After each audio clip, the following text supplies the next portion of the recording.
नमस्कार साथियों, मेरे YouTube चैनल SK क्लासेज में आप सभी का हार्दिक स्वागत है, अभिनंदन है। प्यारे साथियों, आज का वीडियो RS 2023 के एस्पायरेंट्स के लिए है। कई साथियों के मन में ये दुविधा है कि RS का प्री एग्ज़ाम जो है कब होगा और हमारा प्री पास हम कैसे करें। कई लोगों के मन में डर है और अच्छे जो कैंडिडेट्स जो पिछली बार मेंस दे चुके हैं उनके दिमाग में भी ये ज़रूर क्वेश्चन है कि कहीं ऐसा न हो जाए कि प्री का एग्ज़ाम जो है वो भी स्किप हो जाए। तो साथियों, मैं आप लोगों को डराना नहीं चाहता हूं, लेकिन RS प्री का एग्ज़ाम RS 2023 या RS के लिए एक बहुत बड़ा स्टेप होता है। अगर आप प्री को ही पास नहीं करोगे तो आप मेंस तक कैसे पहुंचोगे। तो अभी हमारा फोकस जो है वो ज़्यादा से ज़्यादा RS प्री के ऊपर रहना चाहिए। और मैं आप लोगों को बता दूं कि आप लोगों के पास लमसम जो है 2 महीने बचे हैं। कितने महीने बचे हैं? 2 महीने बचे हैं। एक मोस्ट जो पॉसिबिलिटीज़ है वो प्री एग्ज़ाम की जो डेट की है वो 1 अक्टूबर है। मोस्ट पॉसिबिलिटीज़ जो है वो RS प्री 2023 का जो एग्ज़ाम है उसकी एक संभावना जो है प्री एग्ज़ाम की डेट की वो 1 अक्टूबर है। तो आज अपन में जैसे ये 24 तारीख की रात को वीडियो बना रहा हूँ, तो अब आपके पास में ये 5-6 दिन ये बचेंगे। बाकी 5-6 दिन रिवीजन के लिए हो जाते हैं। बाकी 2 महीने कुल मिला करके 60 दिन हैं वो आपके लिए फुल फ्लेश बचे हैं। 5-6 दिन बाकी रिवीजन के अंदर हो जाएंगे। तो 60 दिन के अंदर जो है अब हम ऐसा क्या करें, कौन कौन सी गलतियां करने से बचें, ठीक है ना। ये सारी चीज़ों की चर्चा करूंगा। सिलेबस को लेकर के भी बात करूंगा कि कौन से सिलेबस पर किस टॉपिक पर ज़्यादा ध्यान दे, किसको छोड़ दे। साथ में ही राजस्थान भूगोल की एक स्पेशल स्ट्रेटजी जो है उसके बारे में बात करूंगा। और इसी वीडियो में बात करूंगा कि हम क्या गलतियां न करें ताकि हमारा RS प्री का एक सेफ स्कोर जो है वो हम हासिल कर सकें। तो देखो प्यारे साथियों, 60 दिन के अंदर जो है 100 नंबर का टारगेट जो है हम उसको कैसे अचीव करें, इसके बारे में सबसे पहले चर्चा करेंगे। जैसे मैंने आपको बता दिया कि प्री एग्ज़ाम होने की एक संभावना जो है 1 अक्टूबर के आसपास, 1 अक्टूबर की डेट जो है वो बताई जा रही है। लमसम ही होना है, इससे ज़्यादा हेर फेर नहीं होनी है। तो अब देखो, सबसे पहले बात करते हैं सिलेबस को लेकर के। तो सिलेबस के अंदर देखो, मैं आप लोगों को बता दूं कौन सी चीज़ आप नहीं छोड़ सकते, वो आपको करनी ही पड़ेगी। जैसे सबसे इम्पोर्टेंट पोर्शन है राजस्थान का इतिहास, कला एवं संस्कृति। ये कम से कम आप देख लो 18 से 20 प्रश्न आते हैं इसको तो आपको करना ही पड़ेगा, छोड़ सकते ही नहीं हो, ठीक है ना। 18 से 20 क्वेश्चन आते हैं।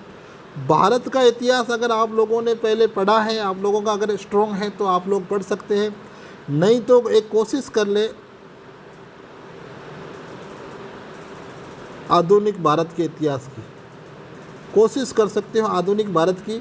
और एंशिएंट को अगर पढ़ना चाहो तो पढ़ लो, मिडाइवल को छोड़ देना बिल्कुल ही, लेकिन आधुनिक तो पढ़ना ही है। तो यहाँ आधुनिक भारत के जैसे 6 क्वेश्चन 7 क्वेश्चन आपको देखने को मिल सकते हैं। तो यहाँ पर आपको एक अच्छा बेनिफिट हो सकता है। भारतीय अर्थव्यवस्था के अंदर जो है अगर आप इकोनॉमी को डीपली पढ़ सकते हो तब तो ठीक है, नहीं पढ़ सकते हो तो कुछ बेसिक चीज़ों के बारे में जानकारी होनी ज़रूरी है। जैसे कि डायरेक्ट क्वेश्चन अगर पूछा जाता है ना, जैसे अगर सब्सिडी के बारे में है, PDS के बारे में है, या जैसे आपके जैसे मुद्रास्फीति के बारे में पूछ ले, प्रकार पूछ ले, तो ये जो बेसिक है स्टॉक एक्सचेंज को ज़रूर ध्यान रखें। कौन सा नया अगर कोई शेयर लॉन्च हुआ है तो वो ध्यान रखें। NSE और BSE के बारे में पिछली बार भी क्वेश्चन, नेशनल स्टॉक एक्सचेंज और बॉम्बे स्टॉक एक्सचेंज, इसके बारे में पिछली बार भी क्वेश्चन पूछा गया था। तो आप लोग ज़रूर ध्यान रखें कितने कंपनियां इसमें लिस्टेड की गई है। लेटेस्ट अगर कोई IPO या शेयर अगर लॉन्च हुआ है तो उसके बारे में भी आप लोगों को ध्यान रखना है। और इकोनॉमी के अंदर 2-3 चीज़ों को आप ज़रूर ध्यान रखें।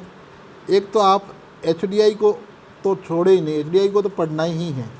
और एक आपको पढ़ना है वैश्विक खुशहाली सूचकांक, वर्ल्ड हैप्पीनेस इंडेक्स, WHI। इनसे एक और 1-2 क्वेश्चन इनसे डायरेक्ट पिछली बार भी पूछे गए थे, इस बार भी पूछे जाएंगे। तो ये तो आपको करना ही है, ठीक है ना। 2 क्वेश्चन ये आप सही कर सकते हो। राजस्थान की इकोनॉमी जो है लगभग आपकी ज्योग्राफी से और आर्थिक समीक्षा से कवर हो जाएगी, तो ये आपको करनी है। और इसके लगभग 15 से 20 क्वेश्चन आपके आ जाएंगे, ठीक है ना। तो इसको भी नहीं छोड़ सकते, इसको करना पड़ेगा। इसके अंदर आपके पास एक चॉइस है भारत के इतिहास के अंदर, लेकिन अपने ये राजस्थान की जो अर्थव्यवस्था है, राजस्थान की अर्थव्यवस्था है वो आपको करनी पड़ेगी। भारतीय अर्थव्यवस्था के अंदर आपको चॉइस है। फिर विश्व एवं भारत का भूगोल, इसको तैयार कर सकते हो, कोई बड़ी चीज़ नहीं है। 8 से 10 क्वेश्चन जो है, कम से कम 8 से 12 क्वेश्चन इसके आसपास जो है वो आपको देखने को मिल सकते हैं। इसको कोशिश करें इसको करने की। राजस्थान का भूगोल जो है कम से कम 15 से 20 क्वेश्चन आपको इसके देखने को मिलेंगे, इसको नहीं छोड़ सकते। ठीक है। संविधान और राज्य व्यवस्था इंटरेस्टिंग टॉपिक है, इसको भी आपको करना ही है। और राजस्थान की जो पॉलिटी है उसको ज़रूर देखें। कम से कम 10 क्वेश्चन आपको राजस्थान की पॉलिटी के अंदर जो है, स्टेट पॉलिटी के अंदर जो है वो देखने को मिलेंगे। और स्टेट पॉलिटी के लगभग 5 से 7 वीडियोज़ मेरे चैनल के ऊपर बहुत अच्छे जो है कंटेंट के साथ में उपलब्ध है। अगर आप लोगों ने अभी तक नहीं देखे हैं तो वो ज़रूर देखें, वो आप लोगों के लिए बहुत यूजफुल है। साइंस और टेक, साइंस टेक के अंदर आप जो है, अगर आपकी बेसिक्स कमज़ोर हैं तो करंट जो है, साइंस टेक का जो करंट है वो ज़रूर देखें। बाकी बेसिक्स अगर नहीं है, 9वीं 10वीं की किताब से पढ़ करके तैयार कर सकते हो तो कर लेना, जो सिलेबस में टॉपिक है, नहीं हो तो छोड़ देना। मैथ और रीजनिंग, जो मैथ वाले भाई हैं तो उनकी तो चांदी चांदी है। और रीजनिंग वाले जो हैं, रीजनिंग के जितने टॉपिक आपसे बन सके देख लेना कि इसमें दोनों में से 20 क्वेश्चन आते हैं। मैं ये कह रहा हूँ 5 क्वेश्चन का भी मामला बैठ जाए तो बढ़िया है। और करंट अफेयर से 20 क्वेश्चन आते हैं तो 20 में से या 12 क्वेश्चन के आसपास अपना लीड हो सकता है। ठीक है ना। तो अब देखो, जैसे मैं बात करूं कि यहाँ से 18 से 20 क्वेश्चन पूछे गए हैं, इसमें आप जो हैं, जैसे मैं ये कह सकता हूँ कि 12 क्वेश्चन जो है वो आप चाहो तो इसमें कर सकते हो। ठीक है ना। और यहाँ जैसे आपके आधुनिक भारत के अंदर 6 से 7 और एंशिएंट के अंदर पूछे जाते हैं, एंशिएंट कर सको तो कर लो, नहीं तो छोड़ देना।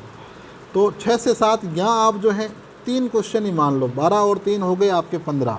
और यहाँ आप ये जो टॉपिक तैयार करोगे तो इकोनॉमी में से 4 क्वेश्चन आप इसमें से देख लो, 15 और 4 आपके हो गए 19। राजस्थान की जो अर्थव्यवस्था है इसके 20 क्वेश्चन पूछे जाते हैं, 20 में से आप 12 तो कर सकते हो। तो यहाँ पर देखो, पहले 12 और 3 15, 15 4 19, 19 और 12 हो गए 31। और ये विश्व भारत का भूगोल है, इसमें 8 से 12 क्वेश्चन जो है पूछे जाते हैं। तो आप इसमें से अगर 12 क्वेश्चन पूछे जाए तो 5 क्वेश्चन तो कर ही सकते हो। तो यहाँ पर 5 और ऐड कर देते हैं। और फिर बात करते राजस्थान का भूगोल 15 से 20 क्वेश्चन है, तो 12 क्वेश्चन के आसपास अपन इसमें ऐड कर सकते हैं, नहीं 10 कर लो। भारतीय संविधान एवं राज्य व्यवस्था, इसके वैसे क्वेश्चन 20 से प्लस जाते हैं, लेकिन 7 क्वेश्चन आप इसके ऐड कर दो। साइंस और टेक हैं, साइंस से बेसिक को छोड़ करके टेक भी आप लोग कर सकते हो, तो टेक के जैसे 7 क्वेश्चन टेक के कर दिए। मैथ रीजनिंग के अंदर जो है रीजनिंग के 5 क्वेश्चन कर दिए। और करंट अफेयर्स के 20 क्वेश्चन है, तो 20 में से आपके करंट अफेयर्स के 12 क्वेश्चन हो गए। अब अगर हम कैलकुलेशन करें, एक काफ़ी हद तक हमारा अच्छा स्कोर होगा। जैसे 12 और 3, जैसे ये 12 है, 12 और 3 15, 15 और 4 आपके हो गए 19, 19 और 12 हो गए 31, 31 और 5 हो गए 36, 36 और 10 हो गए 46, 46 और 7 हो गए 53, 53 और 7 आपके हो गए 60, 60 और 5 हो गए 65, और 65 और 12 हो गए 77। प्यारे साथियों, ये 77 क्वेश्चन बन रहे हैं। कितने बन रहे हैं? 77। और मैंने आपको कहा है 75 का। ठीक है ना। तो अब मेरी आप लोगों से यही रिक्वेस्ट है कि कृपया विद्वान बनने के लिए न पढ़े, पेपर निकालने के लिए पढ़ें। कोई आपको कहेगा कि आरएस की तैयारी कर रहे हो, ये भी क्वेश्चन नहीं आ रहा, अरे भाई नहीं आ रहा है। ठीक है ना। क्योंकि हम इनसाइक्लोपीडिया नहीं है, हमें हमारा एग्ज़ाम निकालना है, तो विद्वान नहीं बनना है। इतना कुछ पढ़ लो कि पेपर में जैसे ही ऑप्शन सामने आए तुरंत क्लिक कर जाए कि भी इसका आंसर यही है। ठीक है ना। दुनिया को दिखाने के लिए नहीं पढ़ना है, हमारा जो टारगेट है उसको अचीव करने के लिए पढ़ना है। ठीक है ना। ऐसे विद्वान लोग कई हमने देखे हैं, नॉलेज बहुत अच्छा होता है लेकिन प्री के अंदर भी लुढ़क जाते हैं। ठीक है ना। तो हमें लुढ़कना नहीं है, हमें एक अच्छी प्लानिंग के साथ काम करना है। अब देखो, राजस्थान के भूगोल के अंदर जो है सारे टॉपिक इम्पोर्टेंट है, प्रत्येक टॉपिक से एक क्वेश्चन आता है। ठीक है ना। इसलिए हम इसको छोड़ तो सकते ही नहीं है। राजस्थान के भूगोल के अंदर जैसे मैं बात करूं, भौतिक प्रदेश से 1 से 2 क्वेश्चन आते हैं, तो नहीं छोड़ सकते इसको। जलवायु है, जलवायु से पिछली बार 2 से 3 क्वेश्चन पूछे गए थे, तो इसको भी नहीं छोड़ सकते। और नदियाँ और झीलें ये भी पढ़नी है, नदियाँ व झीलें इसको स्किप नहीं कर सकते। प्रमुख फसलें, यहाँ आप लोगों के पास एक चॉइस है प्रमुख फसलों को लेकर के कि प्रमुख फसलों के अंदर जो बजट को लेकर के बात की गई है ना, बजट के अंदर 5 फसलों को लेकर के बात की गई है, जैसे गेहूँ हो गया, मक्का हो गया, जौ हो गया, कपास हो गया, गन्ना हो गया और बाजरा हो गया। तो ये जो फसलों को लेकर के इसके अंदर बात की गई है, हमें वही फसलें तैयार करनी है, ठीक है ना। उसके अलावा जो है हमें बाकी चीज़ अगर आप चाहो तो छोड़ भी सकते हो, ऐसी कोई वो हार्ड एंड फास्ट वाली चीज़ नहीं है। ये 6 फसलें ही आप लोग पढ़ ले। इसके अलावा जैसे और टॉपिक हैं, उद्योग वाला है। मेरे कहने का मतलब ये है कि ये राजस्थान ज्योग्राफी के सारे टॉपिक जो हैं अपने आप के अंदर इम्पोर्टेंट हैं। उद्योग से भी 1 से 2 क्वेश्चन आते हैं, खनिज से भी 2 से 3 क्वेश्चन आते हैं। फिर जैसे बात करें ऊर्जा से भी 2 क्वेश्चन पूछे जाते हैं। नेक्स्ट बात करें जैसे अपन बायोडाइवर्सिटी जो है, इससे भी 1 से 2 क्वेश्चन जो है पूछे जाते हैं। और लास्ट जो है पर्यटन वाला, इससे भी 1-2 क्वेश्चन जो है पूछे जाते हैं। और ये सारे टॉपिक इम्पोर्टेंट हैं। अभी तक जैसे मैंने पर्यटन वाला जो टॉपिक है वो मैंने अपलोड कर दिया है। आप लोग अगर डिमांड करते हो तो ये जो ज्योग्राफी है, इस ज्योग्राफी के मैं 30 मिनट का एक वीडियो डालूंगा और 30 मिनट के अंदर पॉसिबिलिटी ये रहेगी कि आपका एक टॉपिक जो है वो क्लियर हो जाएगा, ठीक है ना। अगर आप लोग चाहते हैं कि भाई इस प्रकार की वीडियोज आए तो आप लोग इस चैनल को ज़रूर ज्वाइन करें और आपके जो साथी हैं, एस्पायरेंट्स हैं जो तैयारी कर रहे हैं, उनके पास इसका लिंक ज़रूर भेजें और कमेंट बॉक्स में लिखें कि इस टॉपिक के ऊपर वीडियो चाहिए, वो मैं आप लोगों के लिए बना दूंगा। अब कुछ ज़रूरी चीज़ें आप लोगों के लिए वो मैं बात कर लेता हूँ, उसके बाद इस वीडियो को हम समाप्त करेंगे। देखो कि एस्पायरेंट्स जो होता है वो कौन सी गलतियाँ न करे, क्या गलतियाँ न करे RS प्री के लिए। तो देखो, एक तो किताबों का अंबार जो है वो नहीं लगाना है। स्प्रिंग बोर्ड भी लेके आ गए, सम्यक भी लेके आ गए, डिवाइन भी लेकर के आ गए, और कोई टेस्ट सीरीज चल रही है, दुनिया भर की किताबें इकट्ठी कर ली, टेस्ट सीरीज इकट्ठी कर ली, ठीक है ना। अब पढ़ा नहीं जा रहा है, प्रेशर आ गया, ये पढ़ेंगे वो पढ़ेंगे ये पढ़ें। तो ऐसी स्थिति नहीं होनी चाहिए। हर टॉपिक का आपके पास एक नोट्स या एक बुक होनी चाहिए। जैसे राजस्थान की ज्योग्राफी पढ़ रहे हो तो राजस्थान की ज्योग्राफी की सिर्फ एक नोट्स, कोई भी नोट्स हो या बुक हो, सिर्फ एक, वो आप लोगों को रखनी है, बस उसके अलावा कुछ नहीं रखना है। टेस्ट सीरीज 1 से 2 कोचिंग की टेस्ट सीरीज सफिशिएंट होती है, ज़्यादा टेस्ट सीरीज के चक्कर में न पड़े। और टेस्ट सीरीज अगर आप दे रहे हो तो नॉलेज इम्प्रूवमेंट के लिए दें। ऐसे नहीं कि आपने टेस्ट सीरीज के 2000-3000 रुपये भर दिए, पहला टेस्ट दिया और आपके नंबर जो है वो 200 में से आपके नंबर आ गए 50 या 60 और आपने अगला टेस्ट नहीं दिया। ये गलती मत करें। 50-60 नंबर आए हैं तो भी उस टेस्ट सीरीज के 150 क्वेश्चन है, वो 150 क्वेश्चन को घर आकर के पढ़ें, ताकि हो सकता है उनमें से एग्ज़ाम के अंदर डायरेक्ट क्वेश्चन मिल जाए तो आपको बेनिफिट हो जाएगा।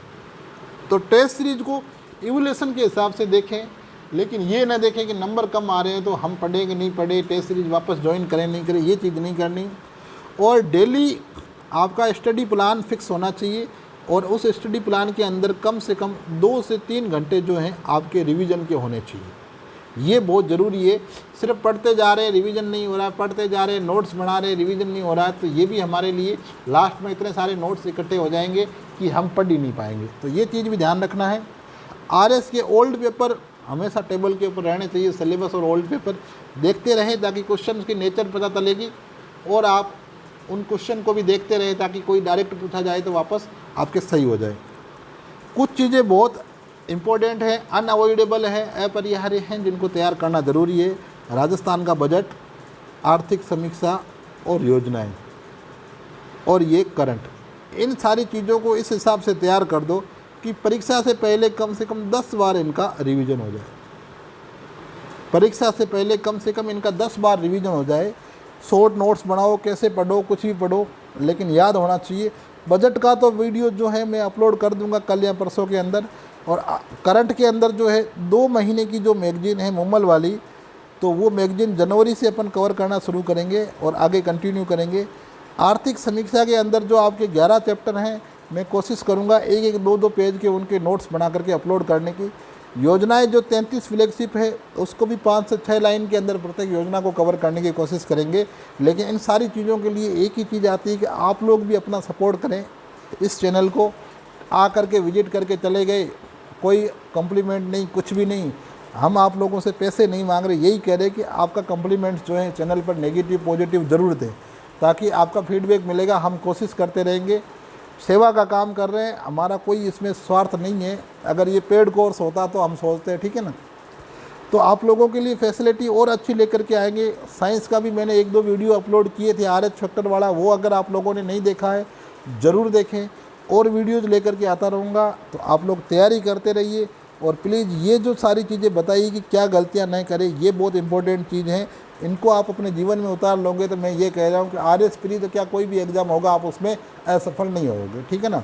तो मिलते हैं नेक्स्ट वीडियो के अंदर। अपना ध्यान रखिए, स्वस्थ रहिए, पॉजिटिव रहिए और तैयारी करते रहिए। और इस चैनल पे नए हो तो ज़रूर सब्सक्राइब करें।